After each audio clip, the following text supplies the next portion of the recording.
What's bubblegum poppin'?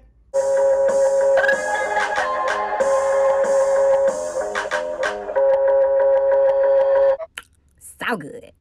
Hey y'all, what's up? And welcome back to my channel. If you are new to my channel and just stopping by, don't forget to give this video a nasty thumbs up before you leave in that ride.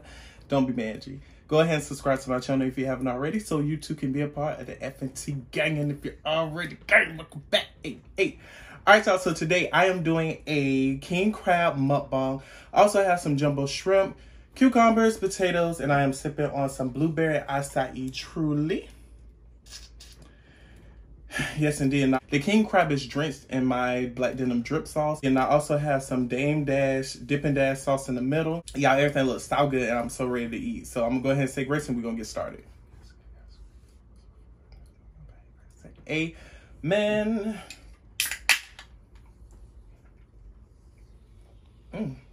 That's good. And I like acai berry. It's perfect for detoxing.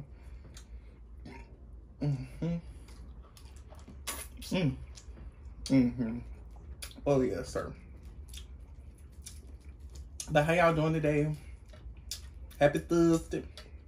Y'all know usually Delia is with me on Thursdays.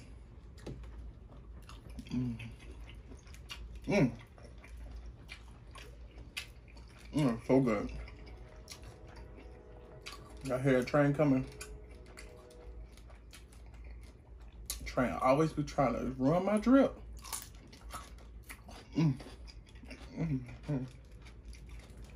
Go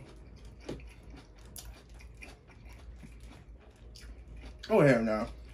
This is my first meal of the day. Probably gonna be my only.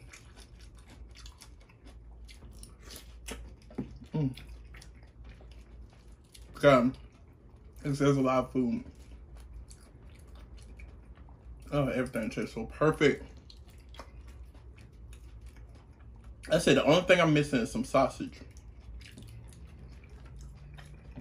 I ate those the other day. And I did not feel like going to the store to go and get some more. So, we're here. I really didn't want to go nowhere, y'all. Okay. I'm dealing with some stuff right about now, and gotta be easy on my wrist. And it's been dealt with. You know, y'all know I don't complain like that. If it happened, and keep it moving. You know, and just work hard. Just get through it. But anyway, I ain't gonna hold y'all up because I bet y'all like, dang, you about to end the video already? Dang. You know, I ain't finna hold y'all up with small talk because y'all want me to continue the story about me getting arrested. Now, for everybody that checked out my last video with me and my best friend Jamal, we did the church's chicken mukbang. So yes, it was, I told you I was going to continue the story when I got arrested in part 2. I want a bite.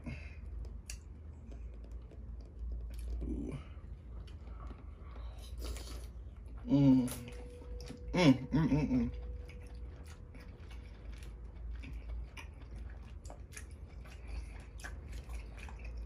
I don't know, y'all. I don't know if I can tell y'all the story while I'm trying to eat. Oh my gosh, this is dangerously good.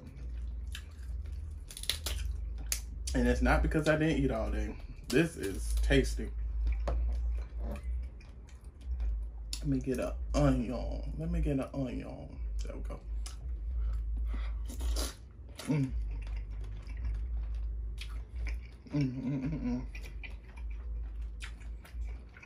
All right. Let me tell y'all this little banjo story when I got arrested. This is part 2. So, if you haven't watched my last video on the church's chicken mukbang, you have to check that out to get the full story. Ooh. Okay, so the last thing I left off with is that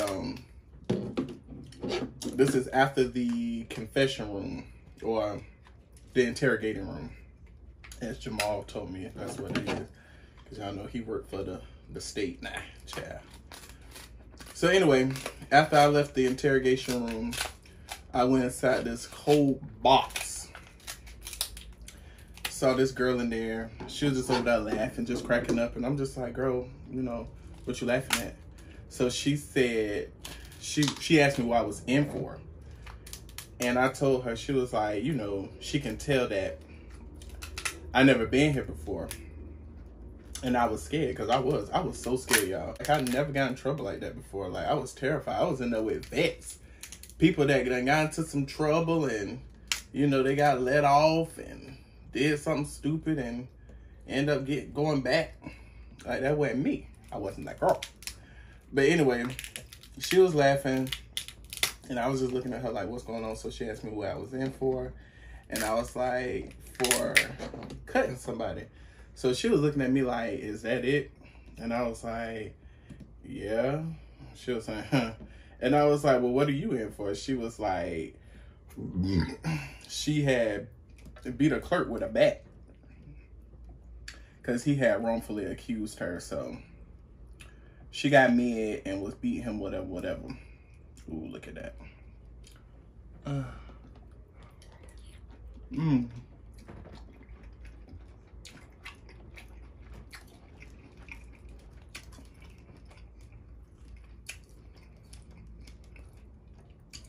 my goodness.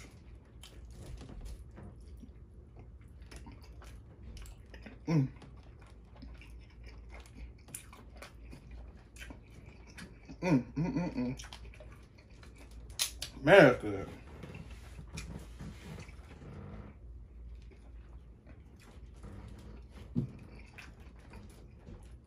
Anyway, but she was telling me not to worry. They're gonna try to, you know, shake me up or whatever for what I did. But I'm gonna be good. I'm gonna be cool. And I'm like, okay. I mean, I shouldn't be taking no advice from a criminal, but all right.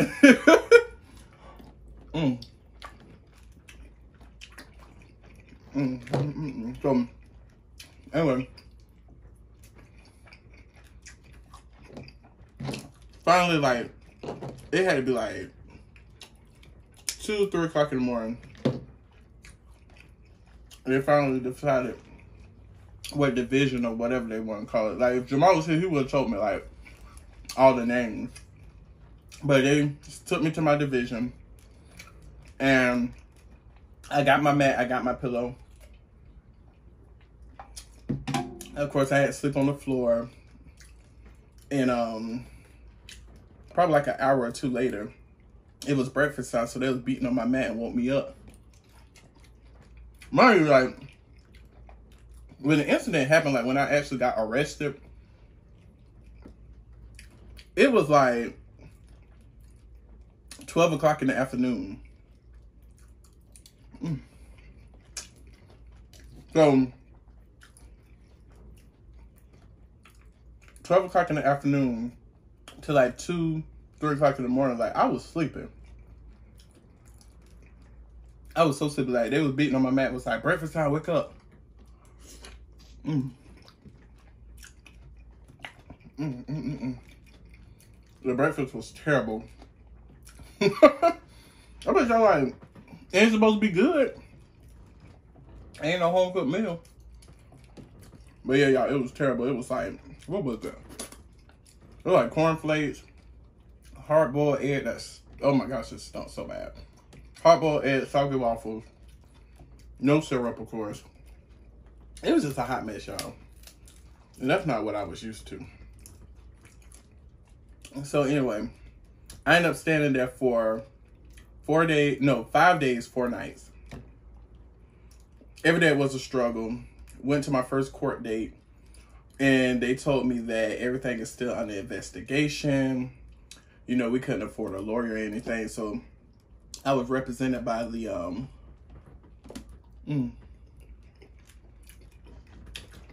what do you call it?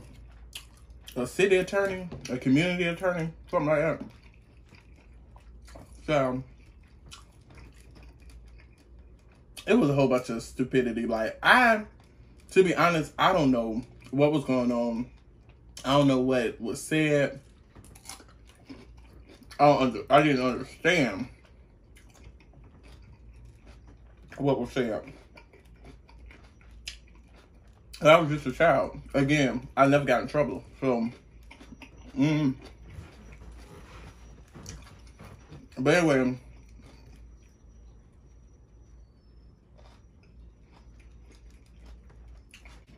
they declared it as assault with a deadly weapon.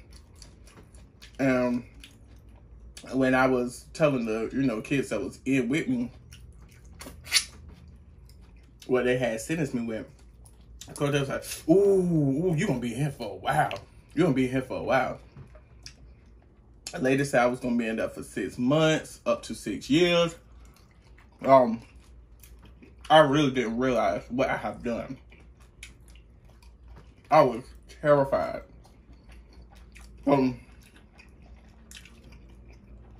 Like I said, day by day, I've seen some interesting stuff. I heard some interesting stories. Now, I ain't gonna lie, I was low-key protected because some of my people, like, my people's people from Mine Creek and Fortville, they were in there. So my cousins, my sisters, talking to them, make sure you look out for my little brother, make sure you look out for my little cousin, don't let nothing happen to him.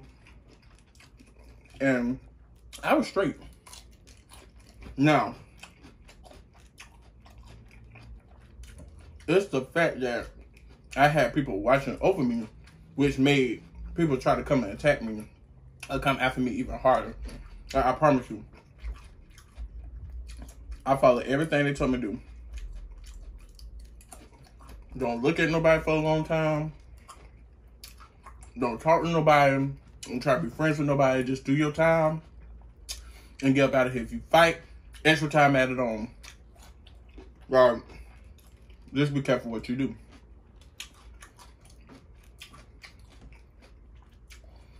Y'all, it was so hard. And I remember I had a chance to do my first phone call. And I got on that phone and I asked my mama, I was like, Mama, please come and get me. Like, can y'all please get me out of here? She was like, it's nothing I can do, baby. She told me, she was like, these are the choices that you make. They come with repercussions. Like, you just have to deal with it. I don't know when we're going to get you out, but we're going to get you out. That's all she kept telling me. And I'm just sitting there. She was like, and don't you cry. Do not cry because you don't want nobody to bother you. No. All I can remember is me fighting back in tears. Then I talked to my sister Sharika. Look, when I seen her on my court date, she was crying her eyes out, y'all. Like, I turned around and, just to see my family. She was just crying. She just kept wiping her face,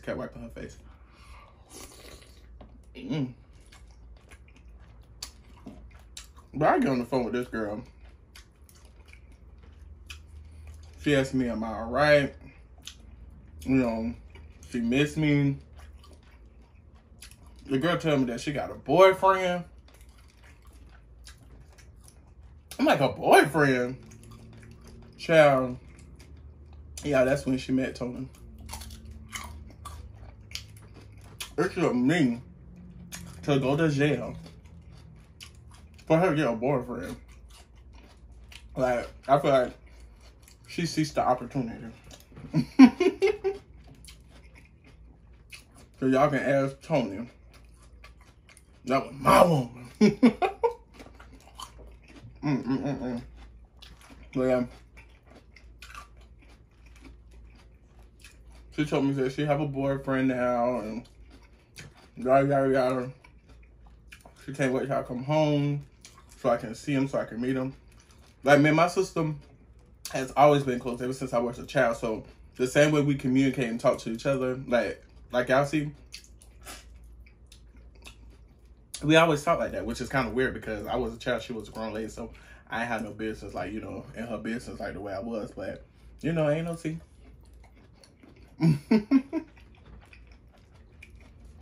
So, anyway. On the phone, it tells you when your time is about to be up. So my time was almost up. And you know what this girl left me? She was like, okay, I love you and I miss you. And please don't drop the soap. Girl. I could have fell out. Now that I'm thinking about it.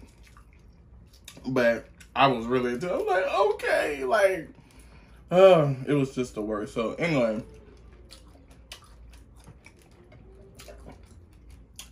I had my final court date, and they said that I will be released. That was the 5th day I was in there. Friday, the following Friday, I was released. I went to my court date. At this moment, like, I'm getting comfortable. I'm just like, you know, it is what it is. I'm gonna be in here for a minute, so can't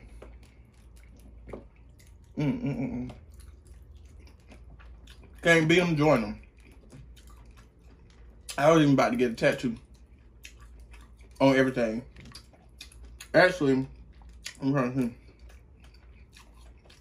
It's a dot on my finger. It's very fine, but I always look at it. Because I was going to get like a cross right here. Something like real cheesy. The dude, he started on it. And right when he started on my tattoo, it was like, Mac? I was like, yeah, that's me. It was like, you're released. You're going home. I was like, what? Screw you, dude. Like, and I left. So, y'all, when I had... got in the office, you know, they gave me some paperwork with my parents, you know, just explaining some things to me. So they told me, you know, I was enrolled in a program, which my parents already knew. It was a program called the Turning Point Program. And for, you know, little kids like myself to stay on the right path. And my parents wasn't able to tell me, you know, she had to, like, stick with it. As far as, you know, being on the phone telling me, I don't know when we're going to get you out, but it'll be soon. She couldn't tell me that, you know, child, you in the program, stick it out until we get you out. So anyway, that was just part one. And the program is sort of like Beyond Scared Straight for anybody that's seen that on A&E. Beyond Scared Straight, the kids, they go to, you know, jail just to get the experience. You know, it was sort of like that. No, I wasn't on the show.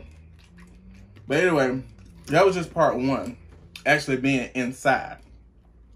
Then I had to go like different classes and do essays. We had different like tours. We had to go to a morgue, you know, it was a definitely an eye opener for me. It was a great experience because just that program and me being on this type of, what's it called? Probation, if you will. I can miss no days. If you miss a day, you'll have to start the program all over. So that means you had to do 5 or X amount of days back inside in the detention center. And then the next step and the next step. It was like night school for me. I wasn't the only one there. It was a very small class. We did like prison tours. We did jail tours. Like I said, we went through the morgues. Different little stuff, listening to stories. It was really an eye-opener for me. And on the graduating day, they give us cute little certificates. Once we completed all the necessary tasks, we had to do an essay. And my essay was along, you know, what's really motivating me to stay on the right path was seeing how disappointed my mother was in me. And I never want to see that face again. Like I mentioned in the last video, how she was just saying, why, Ryan, why? Like bullets was coming from her eyes, like as tears. It was a mess, y'all. And I was like, that's what really, really, really motivated me to stay on the right path. Ever since then, I joined several community service organizations. I've done several community service programs, served as presidents, parliamentarians, vice presidents, all different types of things. Like, my hands was always involved in the community for younger kids to make sure they stay on the right path. And I am humbled to say a lot of my mentees, they graduated as honor students. They are in colleges doing big things, Mr. and Mrs. HBCUs. Like, they are really doing their thing. And I'm just so proud. I'm a proud big brother of my little mentees, y'all. Y'all just don't know. And especially me when I'm doing my YouTube things, I really don't have the ability to go out and be in the community like I was. But I'm trying to get everything in order so I can do that again, because that really brought joy to my heart to give back to the community and make sure these kids are staying out of trouble, make sure that they're doing something, you know, constructive after school. They're not going around selling drugs, being on the wrong path. Like, I know that's not my job, but I feel like it's my job to really help and be a part of my community. I don't even care about the train, y'all, because I'm for real. Like, this is coming from my heart. I don't feel like editing and doing all that stuff at this moment. Y'all gonna hear that train, but like I said, it's just something for me. And I feel like I still need to do that. I still need to be there for the youths in my community. So I am looking forward to getting back in the community real strong and heavy like I was. So yeah, y'all. I mean, that's part 2.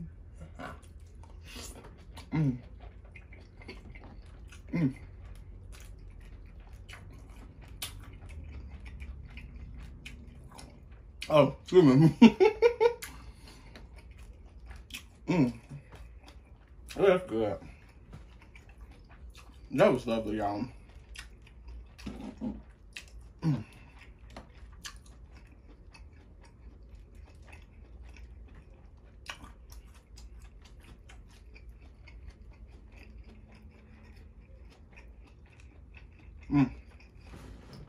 It was a lot of meat I had to chew. But yes, y'all, that is the full story. That was part 2 of my locked up, it won't let me out experience, okay?